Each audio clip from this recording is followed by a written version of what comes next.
ఈ ఉదయకాలపు వేళ వాక్యాన్ని వింటున్న మీకు నా హృదయపూర్వకమైన వందనాలు, దేవునికి స్తోత్రాలు. హల్లెలూయా. వందనాలమ్మ. మంచిది. అందరూ వాక్యాన్ని విందాం. యెషయా ప్రవచన గ్రంథం 54వ అధ్యాయం. యెషయా గ్రంథం 54వ అధ్యాయం 14వ వాక్యాన్ని నేను చదువుతున్నాను, చూడండి.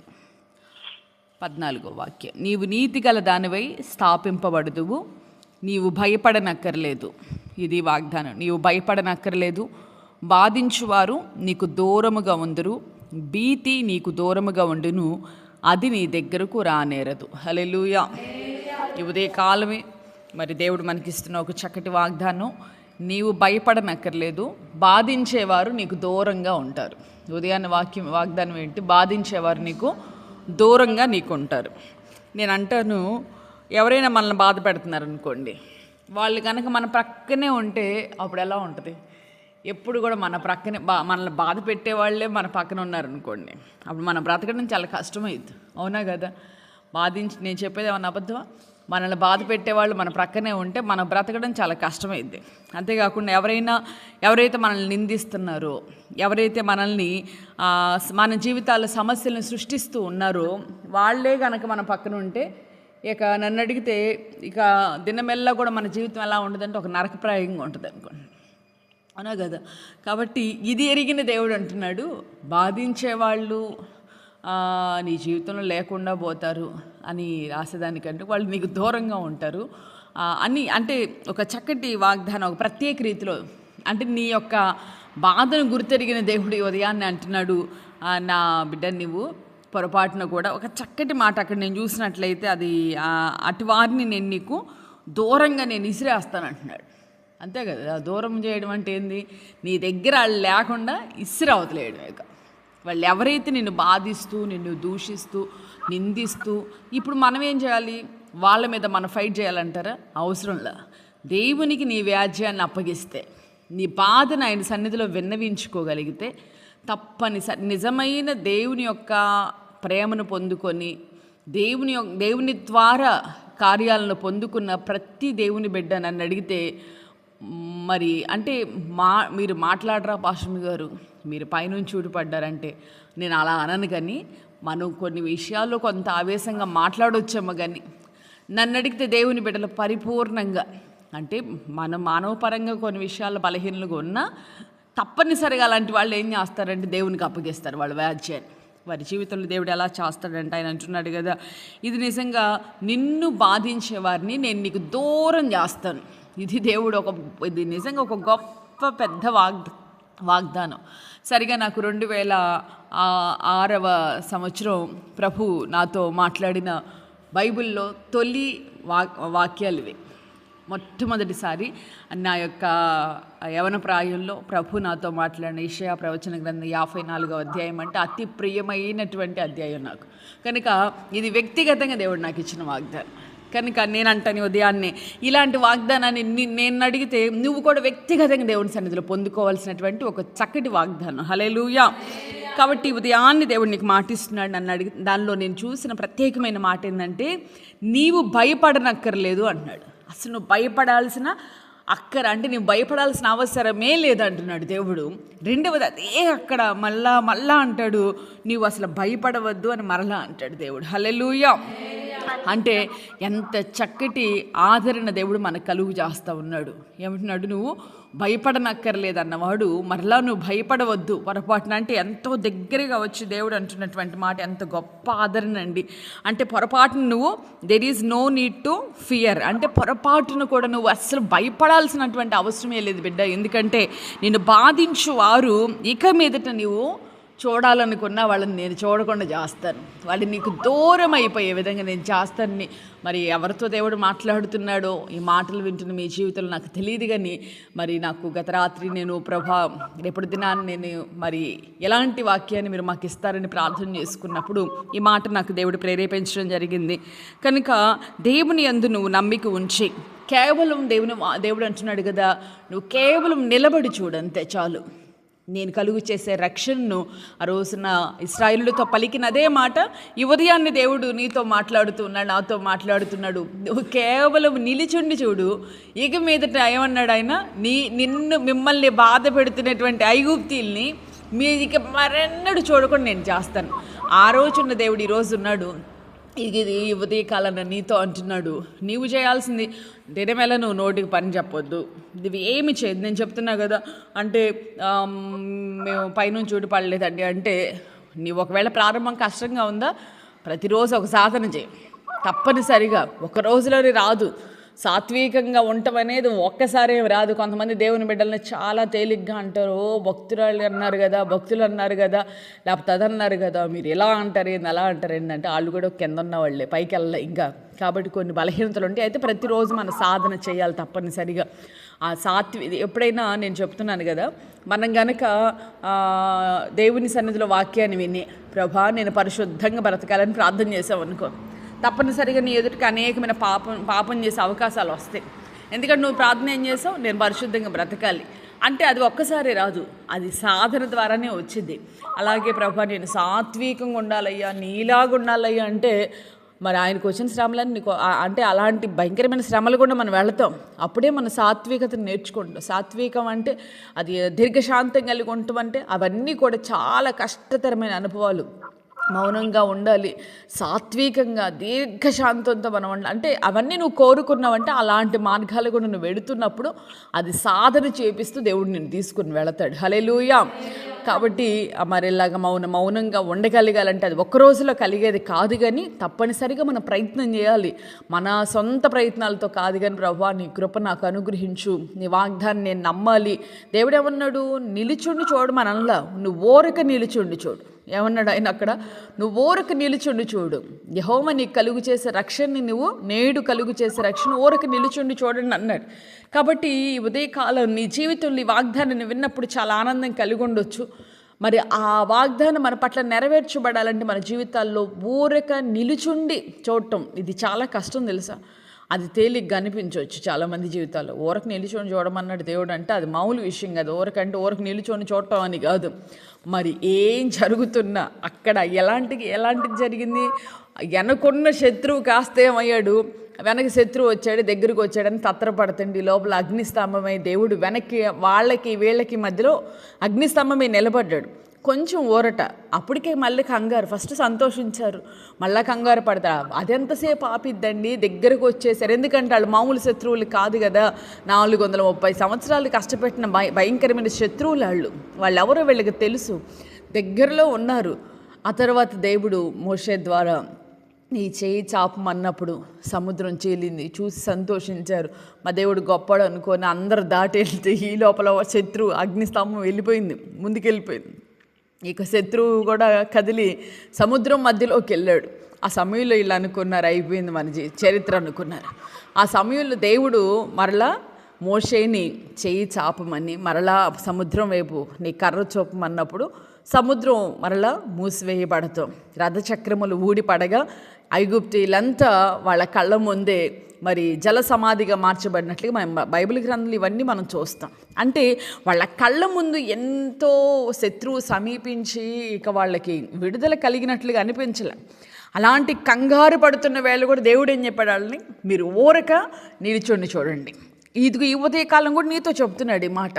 ఎంతటి కలవరాలు కలిగిన అనుభవపూర్వకంగా చెప్తున్నాను నేను ఉట్టి మాటలు కాదు చెప్తాను. బైబిల్లో ఐగుప్తీయులు ఇశ్రాయేల్ చరిత్ర మాకు తెలియదా అని మీరు అనుకోవచ్చు. బైబిల్లో ఐగుప్తీయులు ఇశ్రాయేల్ చరిత్ర మీకు తెలిసాము, కానీ నేను అనుభవపూర్వకంగా నేను అనుభవించే చెప్తున్నాను ఈ మాట, ఇంకా అనుభవిస్తూనే చెప్తున్నాను. కనుక మన జీవితాల్లో మన చుట్టూ కలవరాలు కలుగుతున్నా, బాధించు శత్రువులు ఒకవేళ మన ముందు ప్రతినిత్యం కూడా మనల్ని వేధిస్తూ ఉన్నాం, ఈ వాగ్దానాన్ని ఉదయకాలం మరలా మనకి గుర్తు చేస్తూ ఉన్నాడు.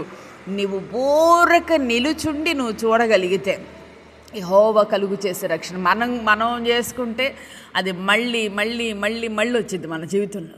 కానీ దేవుడు ఒకరి జీవితంలో కార్యం చేస్తే అది మరెన్నడూ ఎన్నడూ కూడా తిరుగులేదు కదా. ఆయన కార్యం చేయగా త్రిప్పగలిగిన వాడు ఎవడు లేడని దేవుడు సవాలు విసురుతూ ఉన్నాడు. కనుక ఇదే కాలంలో దేవుడు ఇచ్చే రక్షణ నువ్వు పొందాలి, దేవుడిచ్చే విడుదల నువ్వు చూడాలనుకుంటే నువ్వు మౌనముగా నిలిచి చూడు, నోటికి పని చెప్పొద్దు, మౌనముగా చూడు.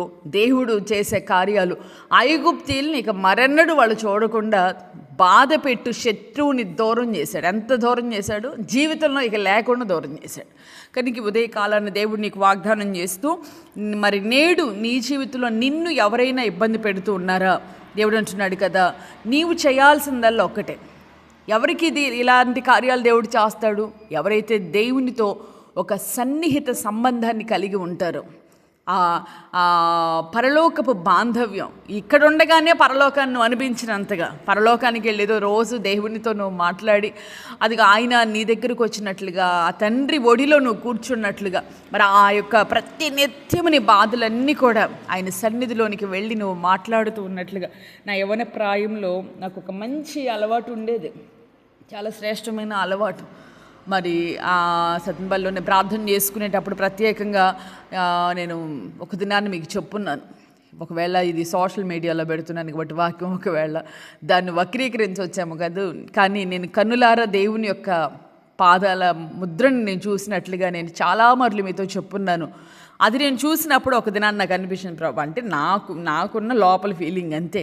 ఏమనుకున్నానంటే, ప్రభా నేను ప్రార్థన చేసుకునేంతసేపు నువ్వు నిలబడితే నీకు కాళ్ళు నొప్పులు పడతాయి అంటే నేను అనుకున్నాను అంతే. ఆయనకి ఎందుకు నొప్పులు పడతాయి? కానీ నాకున్న ఇదేంటంటే, నువ్వు నాకు దగ్గరగా ఉండాలని ఒక కుర్చీ ఎదురేసుకొని కూర్చొని ప్రార్థన చేసుకునేదాన్ని. ఆ కుర్చీలో 2 చేతులు పెట్టి, అందుకే దేవుడి అలా అయిపోయింది, అలా పెట్టి నేను ప్రార్థన చేసుకున్నాను. అప్పుడు నాకు అనిపించేది దేవుడు మరి ఆయన ఒడిలో మనం ఉన్నట్లుగా. అంటే నేను అనేది ఏంటంటే, ప్రతి భారాన్ని ఆయనతో నువ్వు చెప్పుకుంటూ ఉంటావు కదా, ఆ బంధం ఎవరికైతే ఉంటుందో, ఆ స్నేహ బంధం ఎవరికైతే ఉంటుందో అది వారికి ఇలాంటి చక్కటి కృప. ఏమంటున్నాడు దేవుడు, నిన్ను బాధించే శత్రువు. ఇప్పుడు దేవుడు వాళ్ళని అంతగా ప్రేమిస్తున్నప్పుడు, నన్ను ప్రేమిస్తున్న నా బిడ్డను బాధించే వాళ్ళని నేను చూడకుండా ఉంటానా అని ఆయనకి ఆ ప్రేమ పుట్టాలి. అంటే ఆ ప్రేమ కలగాలంటే నీవు దేవునితో ఒక గొప్ప బాంధవ్యం నువ్వు కలిగి ఉండాలి. హల్లెలూయా, హల్లెలూయా.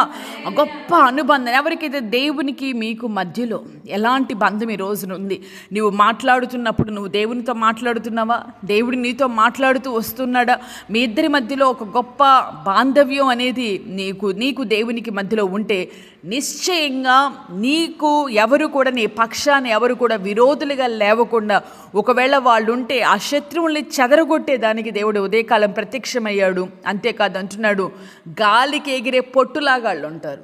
వాళ్ళు ఎలా ఉంటారంట, పొట్టు ఉంటుందా ఇక గాలి వస్తే. కనుక ఆ రీతిగా అది ఎక్కడికి వెళ్ళి ఎగిరిపడిద్దో మనకు తెలీదు. నిశ్చయంగా ఈ వాగ్దానాన్ని కనుక నువ్వు విశ్వసిస్తే వాళ్ళు నీ ఎదుట నిలవలేరు.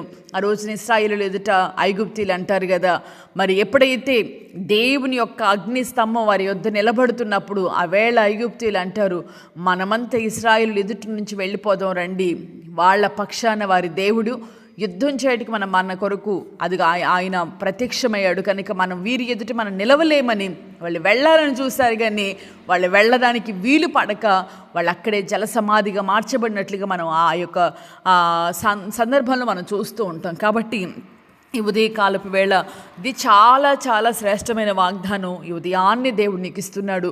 నువ్వే మాత్రము కూడా భయపడనక్కర్లేదు, నువ్వు పొరపాటున భయపడవద్దు అని దేవుడు చెప్తూ ఉంటే ఇంకా భయపడి శ్రమలకి, శోధనలకి, ఇది కేవలం మనుషులనే కాదు, అనారోగ్యం కావచ్చు, ఆర్థికపరమైన దరిద్రత కావచ్చు, నీ కుటుంబంలో అసమాధాన పరిస్థితులే అసమాధానాన్ని కలుగు చేస్తున్నది ఏ పరిస్థితి అయినా కావచ్చు, అలాగే ఇబ్బంది పెడుతున్న అనుభవాలు కావచ్చు, ఇది ఈ క్షణం వరకు కూడా, ఎందుకంటే తన సేవకునే మాటను దేవుడు రూఢిపరుస్తాడు. నిశ్చయంగా నా దేవుడు నీ జీవితంలో నిన్ను బాధించు ప్రతి శత్రువుని నా దేవుడు నీ జీవితంలో దూరం చేయబోతూ ఉన్నాడు. ఆమెను చెప్పు.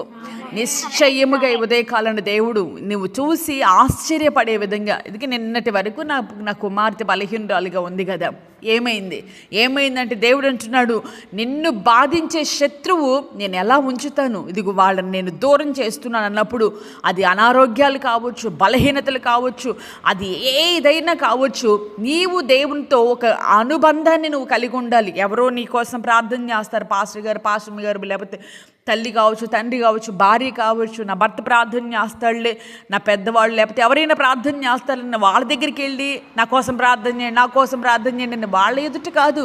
ఆ రోజున కనాను స్త్రీ యొక్క కుమార్తె బలహీనురాలిగా ఉన్నప్పుడు ఆ తల్లి దేవుని దగ్గరికి వెళ్ళి బ్రతిమలాడుతూ ఉంది. దేవుడు ఏమన్నాడంటే, అంతగా ఆమె వెనక తిరుగుతూ ఉంటే దేవుడు ఏమన్నాడు, నా యొక్క పిల్లల రొట్టెని నేను కుక్క పిల్లలకి వేయను అంటాడు. అయినా ఆమె ఏమంది, నేను తనను తాను తగ్గించుకొని, అయ్యా నీ పిల్లలు తినే రొట్టె ముక్కలు ఒకవేళ రాలి పడితే కుక్క పిల్లలు తింటాయి కదా, అలానే అనుకుని ఆ రొట్టెని, ఏ రొట్టె అది, స్వస్థత అనే రొట్టె అని అన్నట్లుగా ఆ రొట్టె ముక్కని అలాగైనా నాకు అయ్యా అని తనను తాను తగ్గించుకుంది. అప్పుడు దేవుడు అంటాడు, ఈ తల్లి విశ్వాసం గొప్పది కనుక నీ కుమార్తె స్వస్థపడుతుంది అమ్మా అని దేవుడు చెప్పాడు. ఈ రోజున నీవు బలహీనతలు పెట్టుకుని ఎవరో నా కోసం ప్రార్థన చేస్తారని నోరు తెరుచుకొని నిద్రపోవటంగా దేవుని సన్నిధిలో నువ్వు దేవుని పాదములు పట్టుకుని బ్రతిమాలాలి. ప్రభువా, నన్ను బాధించే శత్రువు నాకు దూరం అయిపోతాడని వాగ్దానం చేశావు కదయ్యా, ఇది నా జీవితంలో నెరవేర్చబడాలని అడగాలి అనంటే నీకు ధైర్యం ఉండాలి. ఎందుకు? నువ్వు దేవునితో ఒక అనుబంధం కలిగిన వ్యక్తివే. నువ్వైతే చూడండి, మనం ఎవరినైనా ప్రేమిస్తే వాళ్ళ పక్షాన నిలిచి కార్యం చేస్తాం. దేవుడు కూడా రోషము పూని నీ పక్షాన నిలబడి, అసలు ఆయన నిన్ను ముట్టినవాడు నా కనుగుడును ముట్టునని రోషం కలిగిన దేవుడు ఆయన. ఎప్పుడు అంటాడు ఈ వాగ్దానాలన్నీ ఎప్పుడు నెరవేరుతాయి మన జీవితంలో అంటే, ఆయనకి అలాంటి రోషం కలగాలి అంటే నీవు ఆయన్ని రోషంగా ప్రేమించాలి. హల్లెలూయా. ఆయన నేను రోషం కలిగి ప్రేమించాలి. ఎన్నో శ్రమలు వస్తాయి. దేవుడిని నమ్ముకున్నప్పుడు దేవుని సేవను అందరు చేసినట్టుగా కాదు, యథార్థంగా చేయాలని, యథార్థమైన భక్తి చేయాలని నువ్వు నిలబడినప్పుడు అప్పుడే వాళ్ళకే వస్తాయి శోధనలు. అటు అటు ఉండే వాళ్ళకి ఎవరికి రాదు. ఎందుకు వస్తాయి? దేవుని కొరకు యథార్థంగా నిలిచిన మన జీవితంలోనే శోధనలు అనేకంగా ఒకదాని వెంట ఒకటి. ఎందుకంటే అనేకమైన శ్రమలు కలుగుతాయి అని దేవుడు చెప్పాడు. లోకంలో మనం ఉన్నాం కనుక ఈ శ్రమల మధ్యలో రోషంగా దేవుని మనం ప్రేమించాలి, రోషంగా దేవుని కొరకు నిలబడాలి. ఎన్ని శ్రమలైనా, ఎన్ని ఆటంకాలు కలిగిన, ఎన్ని నిందలైనా నీ కొరకు నేను నిలబడతానని నువ్వు నిలబడాలి. అప్పుడు ఎన్ని ఆటంకాలు కలిగిన నీ పక్షాన, అందుకే అంటాడు కదా, నీతిమంతుడికి కలిగే ఆపదలు అనేకమైన తప్పిస్తాడు, కానీ భక్తిహీనునికి ఒకే ఆపద వస్తుంది, వాడి మరితిరుగు లేకుండా దానిలోనే నశించిపోతాడని బైబిల్ సెలవిస్తూ ఉండగా, ఉదయ కాలపు వేళ నీవు కూడా దేవుని కొరకు రోషంగా నిలబడి భక్తి చేయి అంటాడు కదా. పౌలు గారు కూడా, కరువైన, వస్త్రమైన, ఖడ్గమే అయినా, ఉన్నవి అయినా, ఇక రాబోవునవైనా కూడా నీ ప్రేమ నుండి నన్ను ఏది వేరు చేయదు అన్నట్లుగా, ఇవి వల్లించడం కాదు, నేనైనా మీరైనా ఎవరైనా గడగడ గడగడ గడగడ గడగడ వల్లించడం కాదు, కానీ దేవుని సన్నిధిలో ఆ సమయం వచ్చినప్పుడు మనం నిలబడాలి. ఎలాంటి కష్టస్థితి అయినా దేవుని కొరకు మనం నిలబడినప్పుడు చూడండి, లోక పరిస్థితి ఎలా ఉంటుంది, మనకు కలిగితే కలిగిందంటారు, కలగపోతే కలగలేదని ఎన్ని మాటలైనా అంటే, ఎలాంటి పరిస్థితి అయినా ప్రభా నీ కోసం మాత్రమే బ్రతుక, నీకు ఇష్టమైనట్లుగా నేను బ్రతుకుతానని దేవుడిని మనం ఎప్పుడు కూడా, ఒక దినం వచ్చిందండి, నూతన దినం, మనం ఏం ప్రార్థన చేసుకోవాలి, అది ఇవ్వు ఇది ఇవ్వు అని కేకలు పెట్టడం కాదు, కానీ దేవుని సన్నిధిలో ఈరోజు నేను నిన్ను ఎలా సంతోషపెట్టాలని దేవుని సన్నిధిలో మనం అది వెతకాలి. ఈరోజు నా తండ్రిని నేను ఎలా సంతోషపెట్టాలి, ఎలా సంతోషపెడతాం? కొంతమంది పరిసయుడు ఉన్నాడు, పుదీనాలు ఇచ్చాడు, కరివేపాకులు ఇచ్చాడు, అన్నీ ఇచ్చాడు, వీటిలో కాదు ఆయనకి సంతోషం. మనల్ని మనం తగ్గించుకొని ఇదిగో కృప కోసం ప్రార్థన చేసుకునేటప్పుడు కావచ్చు, ఒక మాట అడగాలయ్యా, నాలో నేను ఎదురాను తగ్గించబడాలి, నాలో నువ్వు హెచ్చించబడాలి. ఈ దినమెల్లా నేను కనబడకూడదు మనుషులకి, నా క్రియల ద్వారా నీ నామం మహింపరచబడాలని ఇలాంటి ప్రార్థన మనం చేసుకుని ఆ రీతికి మనం నడవాలి. దినములో ప్రతిరోజు కూడా మనం ఎప్పుడు నా దేవుడిని నేను సంతోషపెట్టాలి. ఆయన ఎక్కడో ఉండడు, మనతోనే ఉంటాడు. మనల్ని చూసినప్పుడు ఆయనకి సంతోషం కలగాలి, మన మాటల యందు సంతోషం కలగాలి. నిత్యము కూడా మన మాటల్లో తప్పనిసరిగా ఒక 100 మాటలు మాట్లాడితే 10 మాటలైన నీ దేవుని గురించి నువ్వు మాట్లాడాలి నిత్యం. అవునా కాదు? ఎప్పుడు మాట్లాడతాం?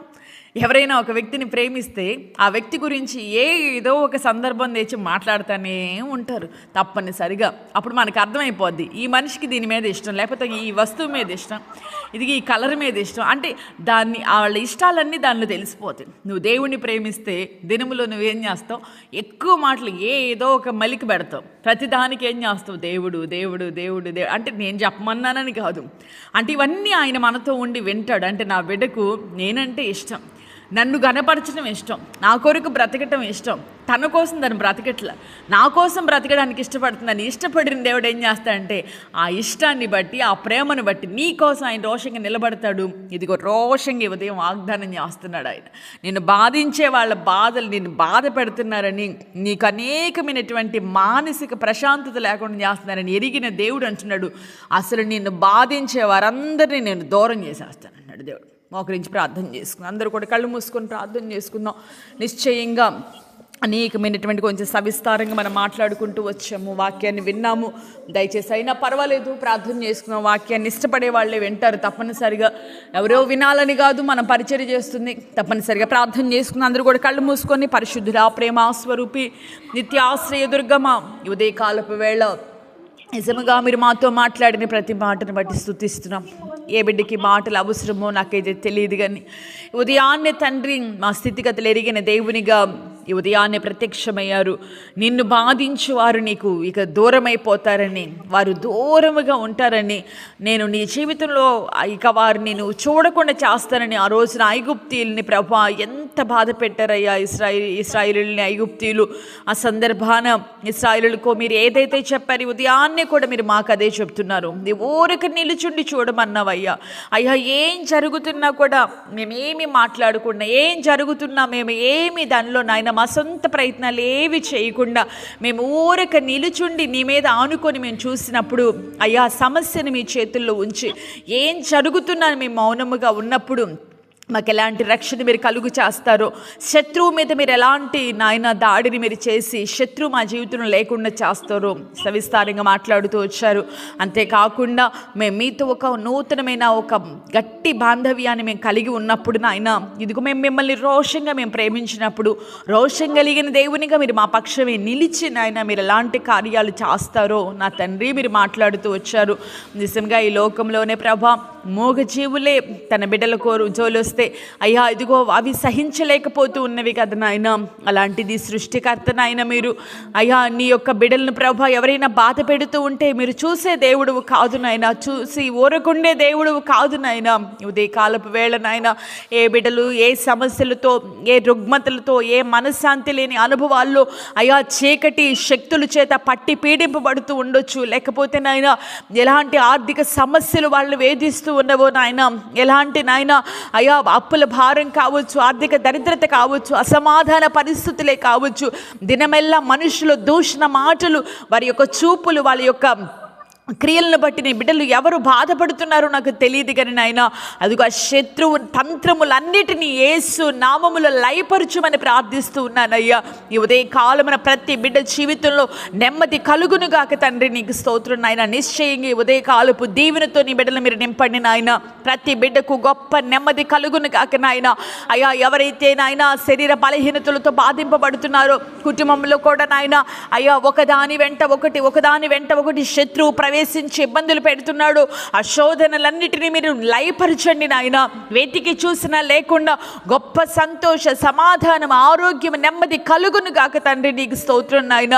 అంత మాత్రమే కాకుండా మా జీవితాల్లో నాయన అయ్యా ఆవేశంతో తొందరపాటుతో కాదు కానీ అయ్యా కనాను స్త్రీ తన కుమార్తె స్వస్థత కొరకు ఎలా అయితే నీ సన్నిధిలో నా తండ్రి తనను తాను తగ్గించుకొని ప్రార్థన చేసిందో, వెంటాడింది నాయన, గోజాడింది నాయన, అలాంటి అనుభవాలు మాకు దయచేయండి నాయన. నిశ్చయంగా ఉదయ కాలమని ప్రార్థనలు ఏకీభవించిన ప్రతి బిడ్డ జీవితంలో ఈ వాగ్దానం నెరవేర్చండి. అంత మాత్రమే కాకుండా ఉదయ కాలమున ప్రభువా పెళ్లి రోజులు కానీ పుట్టినరోజులు కానీ జరుపుకునే బిడ్డలందరినీ కూడా మీరు జ్ఞాపకం చేసుకుని ఉదయ కాలపు దీవెనతో నింపి సహాయం చేయమని యేసు నామములో అడిగి వేడుకొని చూన్నాను తండ్రి, ఆమేన్. దేవుని నిశ్చయంగా ఈ దినమంతా మీకు తోడై ఉండి మరి మీ జీవితాల్లో మిమ్మల్ని బాధిస్తున్న ప్రతి శత్రువుని మీ జీవితాల్లో దేవుడు లయపరచును కాక. ఆమేన్.